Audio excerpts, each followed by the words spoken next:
नमस्कार मित्रांनो, सकाळी सकाळी सर्वांना गुड मॉर्निंग. स्वागत करतो तुमचं माझ्या एका नवीन ब्लॉगमध्ये.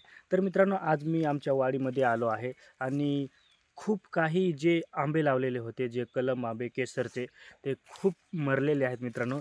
त्यांना चांगल्या पद्धतीने पाणी घातलं नाही, म्हणजे ते उन्हाळ्याचे दिवस चाललेले आहेत.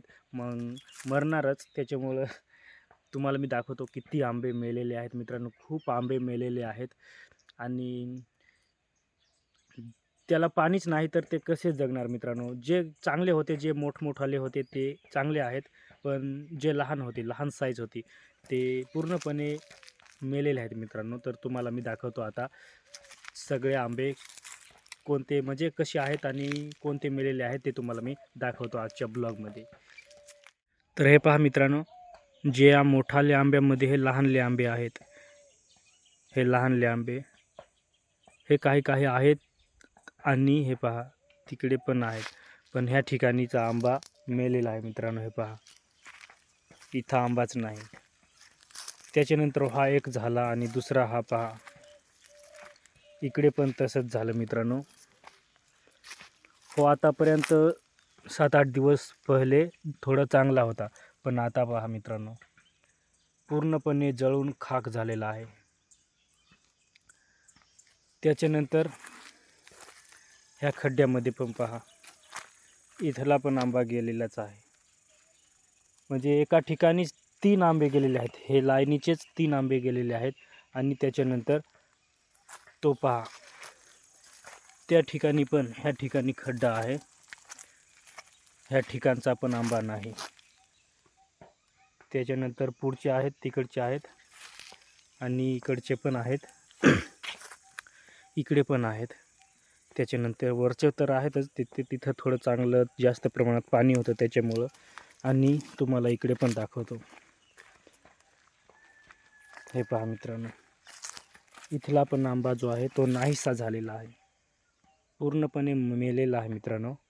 त्याच्यानंतर ह्या साईडला हे आहेत, हे आहेत आणि इकडे पाहिले तर हे पहा, हो पण आंबा मेलेला आहे, पाणी नाही त्याच्यामुळं.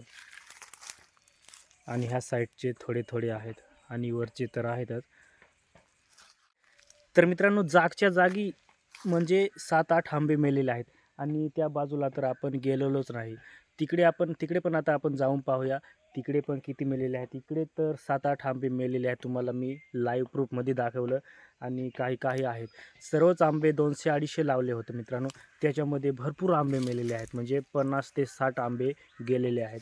पण जे बाकी आहेत त्यांना तरी थोडं जास्त पाणी घालून जगवण्याचा प्रयत्न करायला लागेल. कारण अजून पुढचा मे महिना आहे, हा एप्रिल चालू आहे. मे महिन्यामध्ये तर कडक ऊन असतं, त्याच्यामुळं ते जगवायला जरुरी आहे मित्रांनो. तर पाहूया तिकडे पण जाऊन थोडं. तर आपण आता खालच्या साईडला जाणार आहोत आणि ह्या साईडला हे पहा, हे आंबे आहेत. इकडे पाहिले तर तिकडे पण आहेत आणि ह्या साईडला इथला पण आंबा आहे. त्याच्यानंतर इथला आंबा मेलेला आहे. हे पहा, ह्या खड्ड्यातला आंबा मेलेला आहे. त्याच्यानंतर हे पहा, तिकडे चवळी थोडी लावलेली आहे, ती चांगली आहे मित्रांनो. आणि ह्या साईडला तुम्हाला मी दाखवतो. आणि हे मोठाले तर जाऊ द्या, याला एक एक आंबे आलेले आहेतच. आणि हे पहा, इकडचे आहेत एक एक आणि तिकडे पण आहेत, बऱ्यापैकी आहेत आंबे. आणि ह्या साईडला आपण जाऊया. तर हो आहे मित्रांनो, पण ह्या ठिकाणचा गेलेला आहे. त्याच्यानंतर ही लाईनच गेलेली आहे, 2-3 आंबे हे गेलेले आहेत. हे पहा, इथला पण गेलेला आहे, त्याच्यानंतर पुढचा पण गेलेला आहे आणि इकडचे आहेत. आणि इकडचे पण भरपूर गेलेले आहेत मित्रांनो, मेलेले आहेत. आणि हे पहा, याला थोडे आहेत, म्हणजे हो मोठा आहे, याला आंबे बऱ्यापैकी आलेले आहेत. हे पहा, साईज पण मोठी झालेली आहे.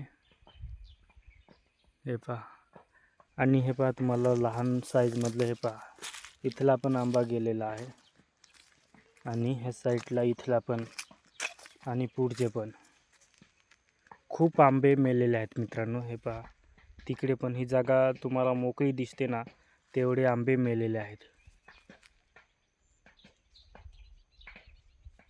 तर मित्रांनो 50 ते 60 आंबे मेलेले आहेत. ह्या वर्षी भरपूर नुकसान झालेलं आहे. मागच्या वर्षी थोडं 7-8च आंबे मेले होते, ते जगवले होते. पण ह्या वर्षी 50-60 आंबे गेलेले आहेत मित्रांनो. भरपूर नुकसान झालेले आहे. पण ती चूक आमचीच आहे, कारण पाणी आम्हीच घातलं नाही, त्याच्यामुळं ती चूक आमचीच आहे. तर पाहूया, जे होईल ते होईल. जमलं तर ह्या वर्षी परत 30-40 आंबे तरी नवीन लागवड करावी लागेल त्याच खड्ड्यांमध्ये. तर मित्रांनो, आपला छोटासा ब्लॉग कसा वाटला कमेंट करून नक्की सांगा आणि आपल्या चॅनलला सबस्क्राईब करायला विसरू नका. तर मित्रांनो, आजच्या ब्लॉगमध्ये एवढंच. जय हिंद, वंदे मातरम.